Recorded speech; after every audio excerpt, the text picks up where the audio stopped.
किल्ले रायगड परिसरातील नेवाळी गावातील 21 वर्षीय तरुणाने आत्महत्या केल्याची घटना घडली आहे। घटनेची माहिती पोलिसांना मिळताच त्यांनी घटनास्थळी भेट देऊन पाहणी केली आहे। रायगड किल्ल्याच्या पायथ्याशी असलेल्या नेवाळी गावामध्ये राहणारा अभय वसंत शिंदे वय वर्ष 21 हा सोमवारी रात्री घरी आला असता रात्रीच्या सुमारास त्याने घरात गळफास लावून आत्महत्या केल्याची घटना उघड झाली आहे। याबाबत तात्काळ महाड तालुका पोलीस ठाण्याला कळवण्यात आले असता पोलिसांनी घटनास्थळी धाव घेऊन रीतसर पंचनामा केलाय। आत्महत्येचे कारण अद्याप स्पष्ट झालेले नसले तरी सदर मयत तरुण हा महाड औद्योगिक क्षेत्रातील एका खासगी कंपनीमध्ये कामाला होता। ज्या कंपनीमध्ये काम करत होता त्या कंपनीची चौकशी करायला पाहिजे असं स्थानिक ग्रामस्थांकडून आता बोललं जातंय।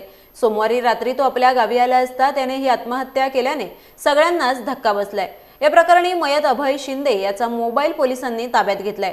महाड ग्रामीण रुग्णालयामध्ये त्याचे शवविच्छेदन केल्यानंतर मूळ नेवाळी गावामध्ये त्याच्यावर अंत्यसंस्कार करण्यात आले। याबाबत अधिक तपास महाड तालुका पोलीस ठाण्याचे पोलीस करत आहेत।